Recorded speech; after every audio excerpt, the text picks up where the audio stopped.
and then I just kind of peddled that to different people, like, hey, your ad could look like this. Yeah. So, because it was really just not having anything to show them outside of just, a copied piece of paper. Yeah. So that's kind of that's how it started. Tell me about the Lookbook, because I've never seen anything like it, and I don't know if there's anything like it. Obviously, locally, there's not. Mm-mm. But is this you like, hey, I kind of stole this idea from somebody in, Sure. How did that come about? And tell us as much as you can about it, because it's really cool. Yeah. Well, my parents, they live out in Laguna, and so they have a book that's delivered to their house. It's called Orange Coast Magazine. It's a regular magazine. And it's super high end, and they always save it for me when I come to visit. And I just kind of like, just look through it. It's like a lookbook. Just look through it. The ads are beautiful. Most of the companies out there, because it's pretty, where that is, it's affluent. These photographers have just made these beautiful ads. They're very editorial looking, and I've just always, probably for the last 10 years, every time I go out there, I just look through it and I'm like, we really need something like that in Toledo. I think, especially, and I think in the last 5 years, downtown Toledo has changed so much. I mean, we're really adding on and I guess becoming more current. That's what it kind of feels like. Yeah. Whether that's politically correct to say or not, I don't know. Yeah, no, I just feel like there's been just a huge movement. And so I just, about 2 years ago, it really was the memories on my Facebook page just came, and I remember I'd put the first post out like, hey, if you have a storefront, or if you like kids and dogs and you have a business, because those are kind of my people, let me know. And so I think within 48 hours, I had 20 people committed to this project. And then I really wanted 40. That was kind of my goal. Mm-hmm. And so I think I approached you. Yeah. I basically just made up ads that I thought would be, so I do all the photography for the ads and design them and come up with little taglines.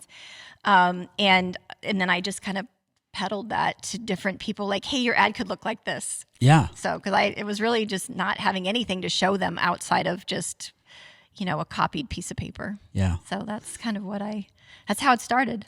That's cool. So you just created it. And the Facebook, like having the social media is huge. To be able to like reach that many people that quickly is like, oh, and then, hey, message me, or whatever the process is from there. I have some great, Andy Greer he's my realtor.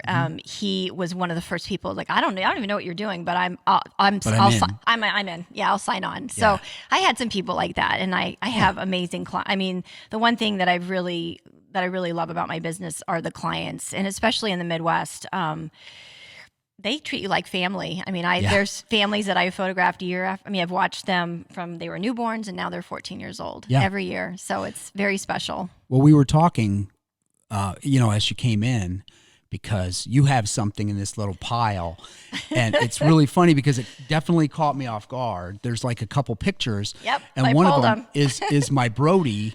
Yep. And me with hair.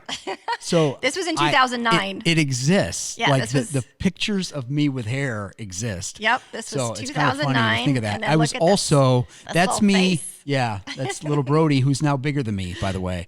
At 13 years old, he's wearing like a size 12 shoe, and that's what they do. They grow. He's it's quite a change there, but that's funny. That's good. Like, there's not a lot of pictures of me with hair.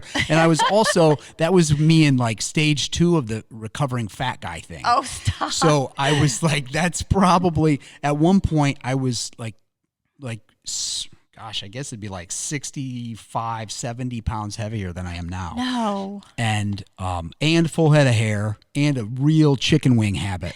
Like, it was serious, like chicken wings and ice cream. I was very committed to those things at that point. So funny. But, I was wondering, I never remember, the interesting thing, I have a terrible memory. So I always remember children. Mm-hmm. I was in Florida a couple years ago and I saw this kid run across, we were in a kind of a bar restaurant, and I see this kid and I'm like, I know that kid. And it was one of my clients, but the parents came up to me and I was like, have no idea who these people are. Yeah. Just know the kid. Right. So when I went to look for your pictures, I was surprised to see those because I don't remember you being there at my photograph, but I remember those pictures of Brody very clearly. So it seems like that's yesterday. Funny. Well, that's your magic, right? Like dogs and kids. Dogs and kids, slobber sessions and kid sessions. Yeah. Yeah. So, and anybody that doesn't like dogs. I mean, you gotta question that. yeah, you gotta really? worry about like. There's them. not a lot of people that Keep your eye on them. that like that's a good filter. Right, you guys had, I think, boxers. Yes. Yes. We had boxers at Love the time. boxers. Yeah, the boxers were great. They're the best. Were great. They were great. Yeah. Dogs. Absolutely. Yeah.